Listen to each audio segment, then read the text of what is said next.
this is Kerry Duke. We're with the Virtual Summit. We have another interview today. And Ryan, I don't want to butcher your last name. So please help us with that. I have it as Margolin. Would that be right? It's Margolin, but you're close. Margolin, okay. Yeah, Margolin, yeah. Well, we appreciate you being a part of the Virtual Summit. And thanks for having me. You bet. So we want to talk about stories, right? So let's start with what you're doing today. What are you doing in your business, and how did you come to win the 2 Comma Club award? Yeah, sure. Well, the business, the company that we're in, it's called Professional Hair Labs. And what we do is we manufacture and distribute our own brand of products for the hair replacement industry. So the non-surgical side. So it would be adhesives, scalp treatments, shampoos, conditioners, things like that.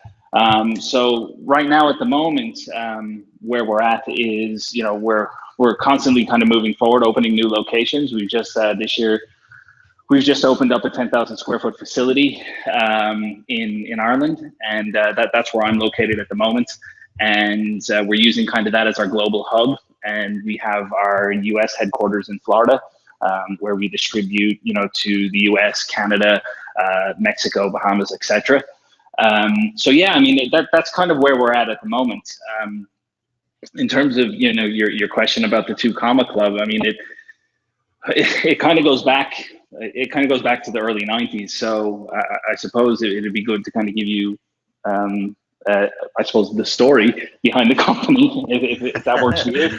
Well, we love that stuff called backstory. So yeah, give it to us. Yeah. Okay. Yeah. Well, look, the company was started in 1994, and it was actually founded by my father, Howard Margolin. And basically, one of the biggest challenges in our industry was it's not regulated. The FDA isn't involved. There's no governing body, so it's essentially like the Wild West when it comes to products. You can literally release anything, with any type of ingredients in it. And there's nobody really governing it.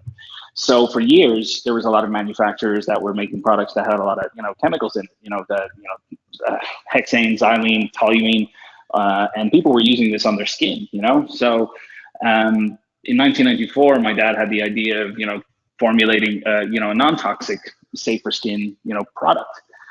And that kind of led him down a path where to team up with chemists, and different, I suppose, manufacturers from a raw ingredient perspective. And it moved forward, over the next 10 years, but it kind of plateaued at a point where there wasn't a lot of people that really believed in it, that it could work, So it was almost like constantly grinding against the waves coming back at it.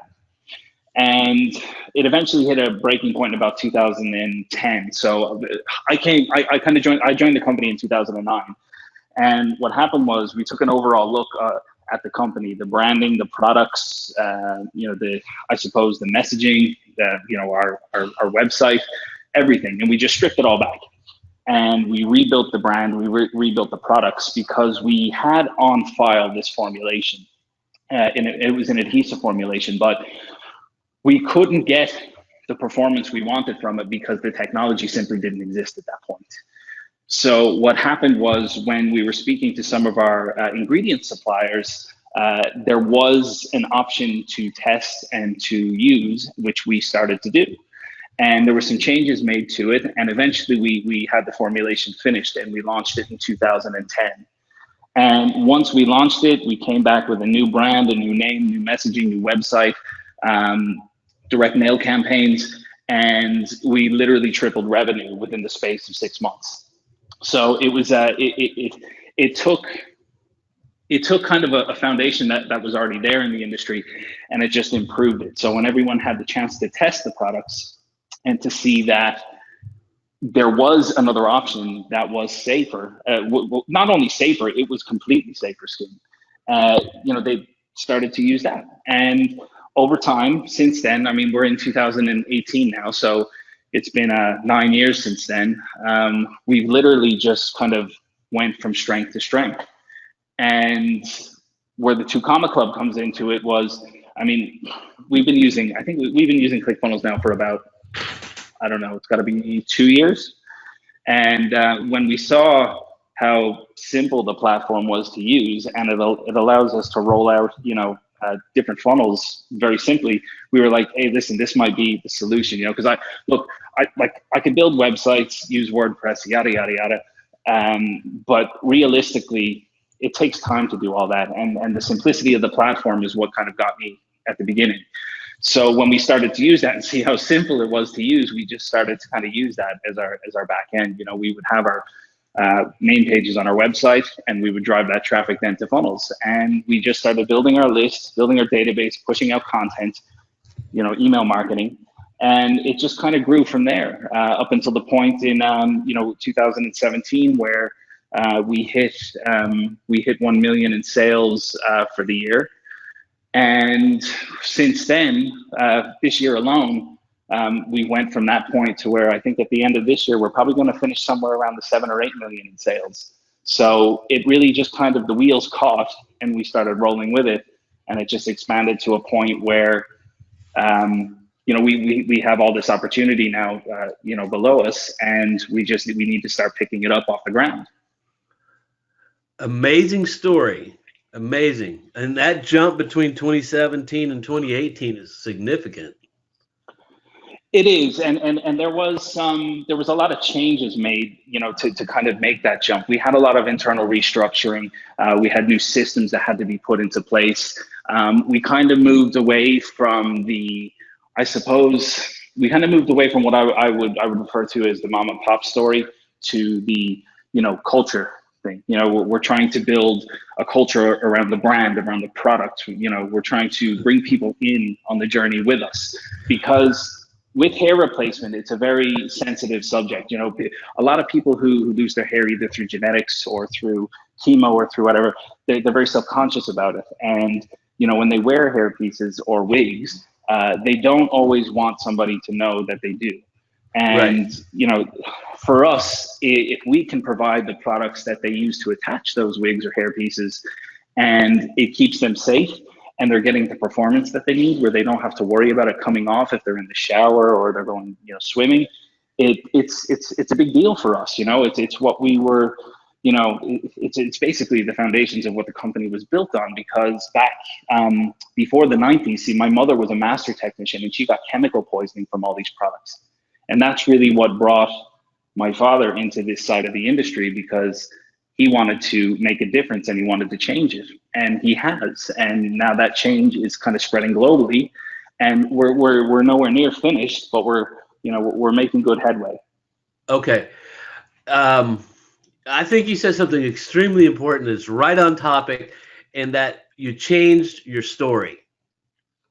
Yeah. How did that process happen? Like, how did you go from, you said the mom and pop story. I assume that is more like, you're telling how you got to create this, mom got sick and dad came in, that kind of thing. And then you change it to a culture. So how did you identify that you needed to change that story? And then how did you actually work on the culture story? Yeah, so the point that we realized we needed to change it was, we were connecting with a lot of salons and we were connecting with a lot of studios, doctors, cosmetologists, we were just connecting with all those people, and they were our demographic. But as we started to break into new industries and the feedback we started to get from the clients, we realized this is much more than, hey, look, we formulated this product because we've had experience about how detrimental it can be using the other products. It changed from that to, look, how safe our products are. Now let's tell the world, and that's, we needed to make that transition. So we went back to the drawing board and we discussed how we were going to approach that, because again, changing a story means changing systems. It means changing flows. It means changing how customers, I suppose, converse with us at every touch point. So over the space of about 6 months, we started rolling out new content, new messaging.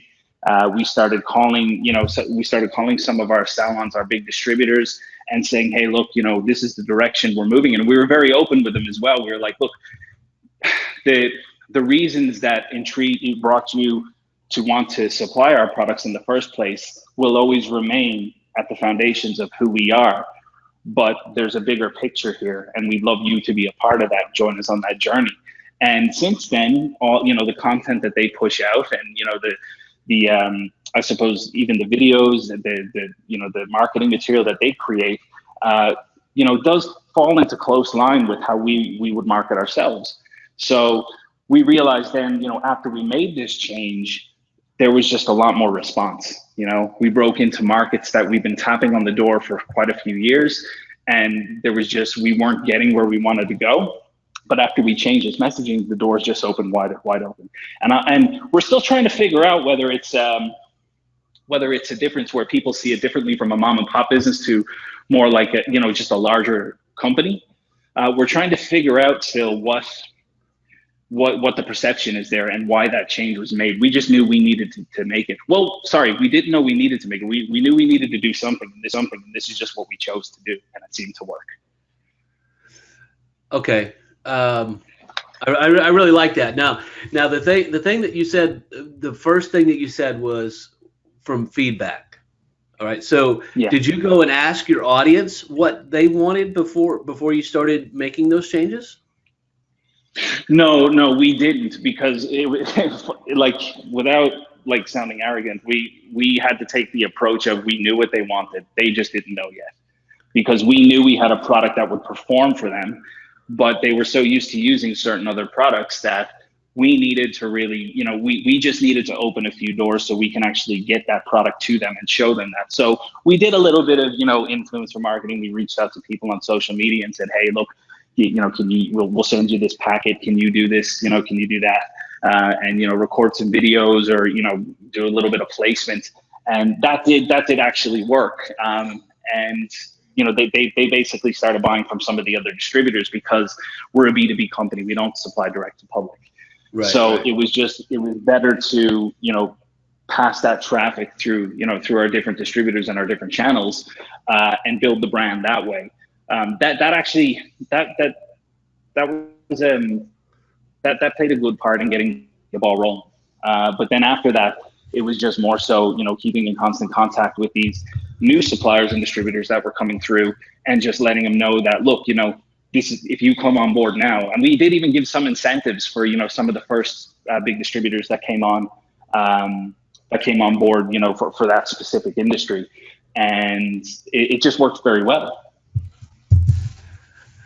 Tremendous. Okay, this is absolutely tremendous. Now, is your dad still involved in the business? No, not really. He is kind of like, if there's ever anything that needs to be handled that he feels like handling, he'll jump in. But realistically, he's not heavily involved in the company anymore. And you know what?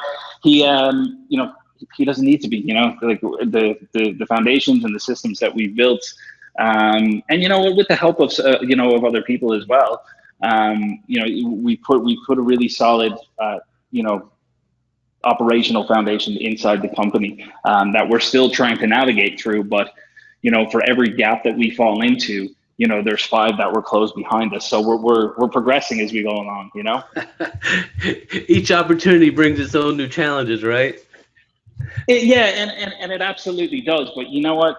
If we didn't have those, I'd be worried, because as I said, if you're doing something, if things are going right all the time, it just you need to be aware of that. Sometimes if you're when you're going through heavy periods of growth, especially like we've experienced this year, you really just need to expect that there's always going to be some challenge to overcome. Right. So what does your dad think about this evolution change and the change in the story?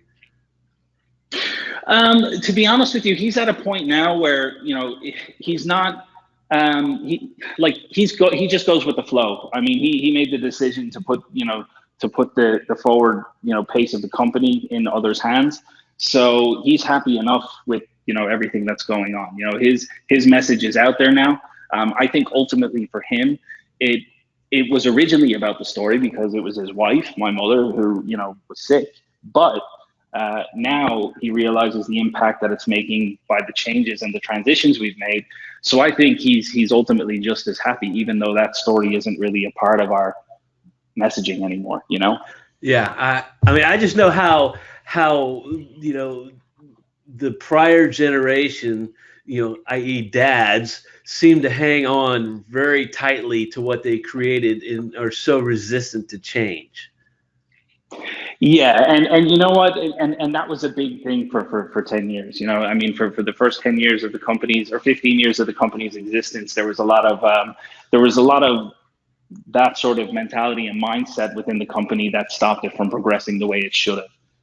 And eventually, when those positions were restructured or phased out, people were put into place that made the differences that needed to be made. But yeah, you're 100% right. I mean, that was a challenge at various points.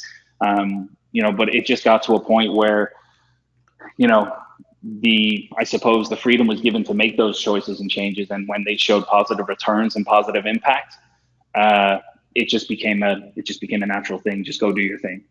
So in other words, Ryan was allowed to really explode with ClickFunnels and marketing. Yeah, and it wasn't even necessarily just about ClickFunnels. I mean, this comes down to analyzing what your customers are looking for. I mean, even going back from what you said previously, an SEO perspective, we would heavily base, or have heavily based for years, our content, SEO wise, but our the companies and the people who are looking for us, they're not just a one page, they're not the typical, high percentage top three search results kind of client. They'll dig deep, they'll dig deep and they'll look for what they're looking for. They know what they're looking for, and they just need to find someone who can provide it. And ultimately they do their research, whether we're on page one for most of our stuff or whether we're on page, like two or three. Um, Ultimately they end up finding us because we have exactly what they're looking for. Now, are you talking about the businesses that you actually sell the product to, or the actual end user consumer who's looking to solve their own individual problem?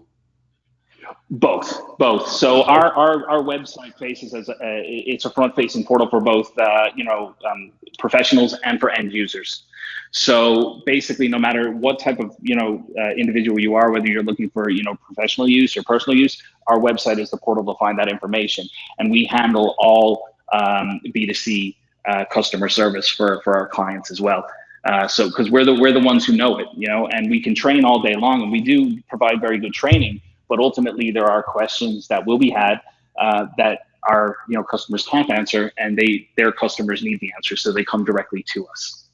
So by doing the actual customer service for all of your clients on your product, you have maintained the purity of your message then, right? Absolutely, and I think that's attributed very largely to our growth, because when somebody hits our hits our incoming stream of service, they're treated, their answers are given very quickly. They're always treated with respect, and we'll always go above and beyond to make sure that they're happy. So that creates a good experience, and almost because look, here's the deal: when your distributor is supplying to different wholesalers, the reality of it is that some of those wholesalers really don't care. They just want to move some product, and look, service comes second to that. Whereas we offer the ability for the customer to come directly to us, so we still maintain that. So realistically, no matter where they buy the product from, they're getting the service, and we're consistently keeping up. Our brand name. We're fulfilling our promise of just making sure we're always there for them, and they're just left with a very positive experience. I like that. I think a lot of B2B type products could learn the lesson from that for sure. Yeah, absolutely. And this is a thing we've learned as well. This isn't something where like, oh, it's going to work this way. Like we started to see patterns, and when we see patterns of people coming through complaining, which look, every B2B company is going to get complaints, and with the amount of customers we have at this point, we do get complaints, but they're always fixed. And in the odd case where they're not fixed on the first call or the first email, we'll get the information to make sure that they either go home satisfied, or that they're either left at the end of the conversation where they feel that it's been resolved. So, right. And when you take that control back in-house, that's when it becomes, that's when you can make the most impact, because you're not leaving the service in another company's hands. You're taking it back yourself. Yeah.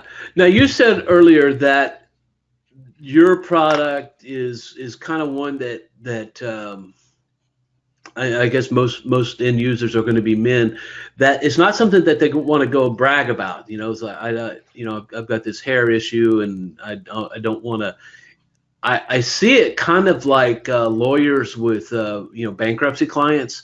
It's hard to get testimonials and build marketing stories around somebody who filed for bankruptcy. I mean, that's not something that people really want to go and brag about. How have you been able to use your customer stories, or do you, in your marketing? Sometimes. Most of our testimonials come from our professional clients, from the hair replacement studios who give testimonials on behalf of their clients about how it's changed their life, how it's just made them feel safe and feel comfortable and have peace of mind. But then on the other hand, you do get some individuals who are hair wearers that they do actually, they don't mind. They will be a huge advocate for your product, and they're not afraid to share it, and in cases like that, we have a partner program where they come in, they fill out the form, we analyze their channels and stuff, and their reach, and we'll send them free product every time we have some new stuff, or every now and again when we just want a little revamp, we'll just send them something in the mail, and they're absolutely thrilled to just receive something. Gotcha. So you're saying you're using that influencer marketing to help spread your word. Yeah, and again, it's only one part of it, but when we started doing it, it was a big part of actually reaching those industries that we were trying to break for quite a few years, and we just weren't quite. We were just falling short. We had leads, and then it came down to having everything right, but on the other side, the risk wasn't. The risk was too much for the investment. So we fell short on quite a few occasions. But look, once we open those doors, everything just comes flooding through. So. The whole saying of the one funnel, like sometimes it's just the one account, Well, I try not to say that one funnel thing, but that's really where it comes from. It does seem. No, well, look, I mean, you can put that across the board.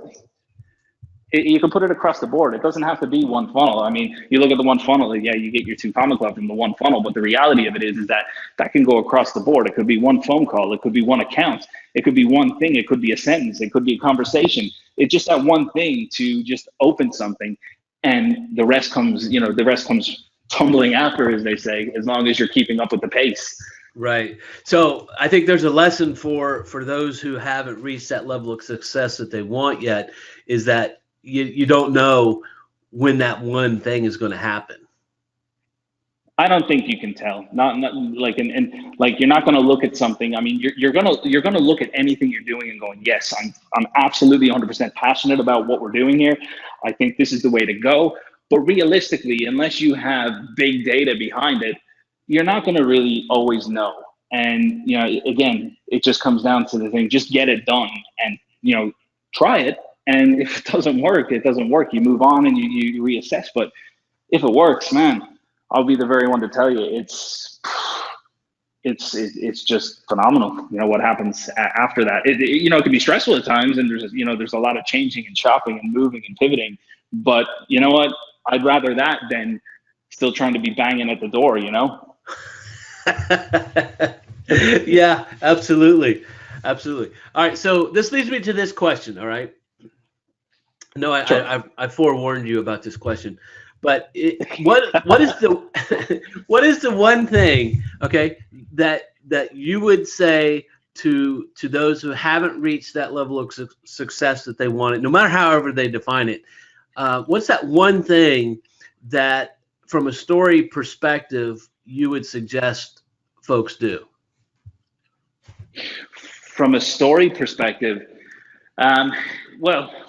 All right, yeah. So I can see why you said that to me earlier now. So okay, so there's a couple of different sides to this. I mean, you could work off of incoming data that you have if you're an already existing company, but if you're starting something new, the one thing from a story perspective to do is just try to dive as deep as possible into, into the industry in terms of, I'm not even talking about the way it operates. I'm talking about the customers, because ultimately your customers have to come first regardless. Even like I take the approach is that even if we're at a loss, sometimes that customer's coming first, because ultimately we want them, to be happy. So it would be the deep dive into, their different challenges, the different issues they have, and just basically, bring that back to yourself and relate it to a story that you have, so you can connect with them, because ultimately this is all about connection, whether it's a service or a product, whether you're a consultant that's looking deep into somebody's business, there's got to be a connection there. You have to understand, what position they're in or what they're going through, and create your content and your stories around that. But how do you do that? That's the question. Yeah, how do you structure those stories around those issues? Because look, Russell Brunson has written 2 excellent books, .com Secrets, Expert Secrets, and he lays out the entire roadmap of story construction, right? Yeah.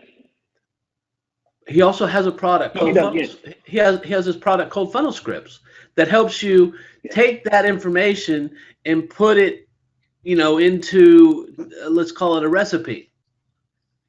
But if you don't have the right information, if you don't have the basics of your story, that tool doesn't really work well for you. I mean, you say, well, take that information and dig deep and get those stories and create those connections. But here's the difficulty I have, is that people don't necessarily think that they're storytellers. And so the idea of sitting down and trying to craft that story to make that connection is difficult. So how do you get around that challenge? Right. Okay. Yeah. Now I see where you're going. So basically, obviously we would have, as kind of, sorry, my brain is after going blank there. Just as we would outsource the story writing. So basically, we would have a document that we kind of fill in, and we kind of fill it in paragraph by paragraph, just to kind of ask ourselves the questions, the what, the who, the where, and the why, and then we actually have a writer that actually puts that story together for us. I mean, that's where our stories for our content come. So, like when I say, going back to saying, deep dive into that, all of that information that you're getting, if you're not proficient at writing stories, like for me, I'm not a great writer. I could tell a story, but putting it on paper is a different thing. So like anything, where I fall short or where we fall short, we bring someone in who can get the job done for us. So that's kind of the approach that we take. And I know, for somebody starting out, that may not be a reality, but realistically, if you're not a capable writer, even like myself, you gotta go study someone who is, and again, that's where Russell Brunson's books come into play. .com Secrets was for me was a game changer. It just opened my eyes to the possibilities, and I went back and I read it a couple of times. But again, even after reading it, I could understand the process, but writing that story was never something that I was going to actually be, really good at. And that's just where I am. I spend my focus and my time elsewhere. Okay. I love that answer, Ryan. And that's the genesis of this entire virtual summit, is that I look at that same book and I understand the process, and I can write, and I look at that and say, wait a second, I go into Funnel Scripts, and I'm like, well, I know what I'm doing. I know what this is supposed to be. I've studied those old copywriters, and yet when I look at how that's structured, and it is done very well. I'm not complaining about that. I just believe that there's a gap. There's a gap of knowledge between what he lays out, what that software will do for you, and the end product that you actually need to use. And so you're saying there was a gap for you as well. And so you had to go and hire somebody who could fill in the information for that gap. Yeah, absolutely. And again, it's understanding where you want to go, and for the areas where you're not as strong, or you're falling short, you bring someone in to help you with that. And I mean, most businesses would be like that. I mean, in your case, where you say, I'm a very good writer and storyteller. I mean, it's a great position to be in, especially in this day and age, because realistically, every piece of content that you read online is coming from a perspective of a personal experience. So it is about connection. And if you have that, if you naturally have that, or if you work to obtain that, you're in a very strong position. Every story has an arc, my friend, and It absolutely does. the sooner that you realize that, the better off you are. I you know I mean, I do believe that most people have the innate ability in themselves to become a storyteller. We're born with that. That's how we learn to talk. That's how we learn the things that we do. We're trading stories, and Yeah. the difficulty I think people have is that when we call it a story, we freeze, as opposed to calling it a conversation. Even in our writing, if we're having a conversation with our client in our writing, it'll flow. But when we start calling it a story, or we start calling it a headline, or we start calling it copywriting, then people are like, oh, they kind of freeze up, Yeah, internally. I get it. I Yeah, get it. yeah. Yeah, So yeah. They they absolutely do. And I think ultimately you make a very valid point there.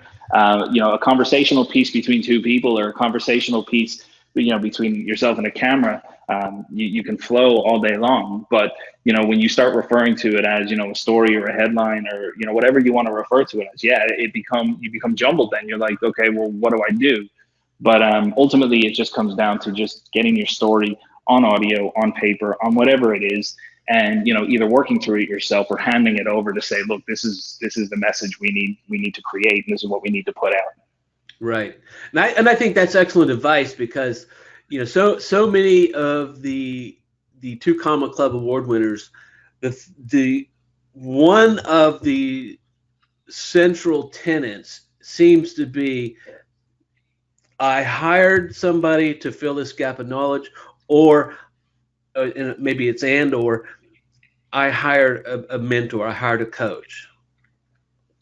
Yeah, yeah, absolutely. And I mean, sometimes it's not even a mentor or a coach. It's just basically bringing someone on board, that you can outsource these tasks to, who understand the I suppose the structure or the process of writing a story. Because you look at I've experienced this a multitude of times. Even going through writing a small book, is like I had somebody helping me with the writing process, but I mean, I had hours and hours and hours of audio. And once you hand that to somebody who can craft that into into a piece, that's where you start. I mean, that's where it starts to the magic starts to happen. So it's like, if you don't have that, or you're not willing to, not I'm not going to say not willing, if you genuinely don't have the time to actually put into studying and improving, just bring someone in. And as you said, whether it be a coach, whether it just be someone you're outsourcing it to, but bring someone in who's good, because you know what, if you get somebody good, they're worth their weight in gold. And you got to pay them. It's as simple as that. Yeah, yes. Now, I didn't know that you wrote a book. Well, again, it's been that was a long, it was quite a while ago. So I never ended up doing anything with it, but it was just that process that actually really opened my eyes to the art of, as you say, the conversation turning into content. A piece of like a something you read on paper. That was a learning experience for me, and it almost increased my appreciation for that craft. Good storytellers, man. They make it look easy, don't they? Yeah, no, absolutely. And it's like, it just comes second nature to them, like, other experts in other areas, it's almost like it becomes second nature to them. Look, I believe ultimately we all have a purpose. We're all good at certain things, and we all fall short in some things. once you realize that and you accept that for what it is, and you're willing to bring the people in around you that can, that can fill those gaps, that's where the impact is made. That's when things start to really happen. Oh, very good. All right. This is Ryan Margolin. Where would people contact you? Are you open to being contacted? What's going on there? Oh, absolutely. Yeah. You can get, there's multiple touch points you can get through to me. There's the Professional Hair Labs, which is, the Two Comma Club company. I also have, a phone and tablet repair business, which is iPhixx.com, IPHIXX. So that's a new brand we're launching into the marketplace. We've actually just started this year. So yeah, either one of those websites, or just search my name. digital@ryanmargolin.com is my email address. So yeah, that's pretty much it. I'm always open to conversations and questions. Well, Ryan, I really appreciate your participation. This has been an excellent conversation. No, absolutely. I've really enjoyed it, and I appreciate the opportunity.